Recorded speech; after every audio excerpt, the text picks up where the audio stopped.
Leo 14 പാപ്പ ആദ്യ അപ്പസ്തോലിക സന്ദർശനത്തിനായി തുർക്കിയിലേക്ക് തിരിക്കും. തുർക്കി, ലെബനൻ രാജ്യങ്ങളിലേക്കാണ് 6 ദിവസം നീണ്ടു നിൽക്കുന്ന ലിയോ 14 പാപ്പയുടെ സന്ദർശനം. ആദ്യ നിക്ക കൗൺസിലിന്റെ 1700-ാം വാർഷികത്തോടനുബന്ധിച്ചാണ് പാപ്പ തുർക്കി സന്ദർശനം നടത്തുന്നത്.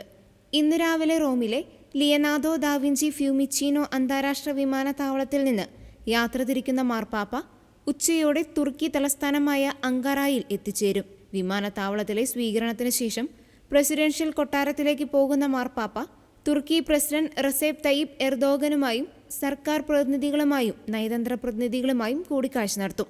തുടർന്ന് വൈകുന്നേരം തുർക്കിയിലെ ഏറ്റവും വലിയ നഗരമായ ഇസ്താംബുളിലേക്ക് പോകുന്ന മാർപ്പാപ്പ നാളെ അവിടെ വിവിധ പരിപാടികളിൽ പങ്കെടുക്കും. തുടർന്ന് ഹെലികോപ്റ്ററിൽ ഇപ്പോൾ സ്നിക് എന്നറിയപ്പെടുന്ന നിക്കയിലേക്ക് പോകും. അവിടെ പുരാതനമായ വിശുദ്ധ നെഫിത്തോസ് ബസിലിക്കയുടെ സമീപം നടക്കുന്ന എക്യുമെനിക്കൽ പ്രാർത്ഥനയിൽ പങ്കെടുക്കും.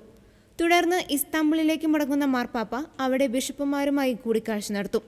29-ന് ഇസ്താംബുളിലെ ഫോക്സ് വാഗൻ അരീനയിൽ വിശുദ്ധ കുർബാന അർപ്പിക്കും. 30-ന് ലബനൻ തലസ്ഥാനമായ ബെയ്റൂട്ടിൽ പോകും. ഡിസംബർ 2-ന് ഉച്ച കഴിഞ്ഞ് ബെയ്റൂട്ടിൽ നിന്ന് റോമിലേക്ക് മടങ്ങും. തന്റെ അജപാലന സന്ദർശനത്തിന്റെ വിജയത്തിനായി പ്രാർത്ഥിക്കണമെന്ന് മാർപ്പാപ്പ അഭ്യർത്ഥിച്ചു.